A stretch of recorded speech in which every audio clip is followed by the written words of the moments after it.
We trekked through the rolling rich landscape, bursting with pomegranate trees and vineyards in every direction. The next day we crossed the Euphrates, and the day after that we hiked across the steppe before entering the Syrian desert. It was a very far way across the barren, dry landscape, and when Al-Kaku saw the look of dread on my face as I was looking off into the bright nothingness, he turned to me and said, "Do not despair what lies before you. I shall appeal to my father for the help of his hand." And with that, Al-Kaku raised his arms to the sky and called out to his father. Moments later, we were both swept up in the air, taken by a mighty gust that sent us tumbling through the burning clouds, over the scorched landscape, and before I knew next, we were gently wafting down at the foot of an immense forest of cedars. Al-Kaku stalked off into the woods while I stayed behind, breathing in the cool, sweet, cedar-scented air. For a few minutes, I was in a place all my own, when suddenly I was startled by a loud roar, followed by a horrific cry that shook every tree in the forest, and when I looked down to see what was causing the sensation I was feeling on my leg, I saw I had pissed my tunic. I had no time to clean myself, because before I knew next, I saw the mighty Humbaba coming through the trees. Al-Kaku flew up upon the growling Humbaba, and did throttle him before he put his foot on the great beast's chest, forcing the monster to the ground. With the might of 77 bulls, Al-Kaku raised the huge Humbaba over his head, and hurled the massive creature over the trees, beyond all reach.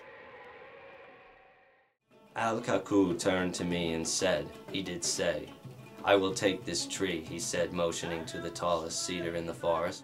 "This tree I will take. We will place it in the center between Uruk and Ur. This tree will stand there. There it will stand." Al-Kaku placed his hand on the tallest cedar in the forest, and with the might of 110 elephants, he did pull the tree from the ground, roots and all, with one forceful wrench.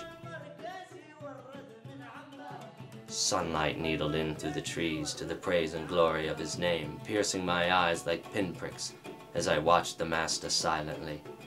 When he was ready, I followed behind Al-Kaku as he dragged the massive tree with one hand, and when we reached the edge of the forest and walked out onto the fringe of the steppe that bordered the desert, Kaku told me to climb upon his back, which I did.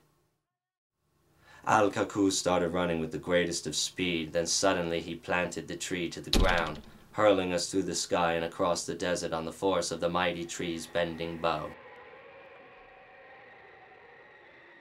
As we began our descent to the eastern steppe, Al-Kaku braced our landing with the gigantic cedar, which he kept gripped tightly with his hands spread apart, one high, one half a cleek lower, and gently we touched back down on the good earth with the grace and ease of a sluice granger. A pylon near the tree where Al-Kaku planted the cedar marks the deed.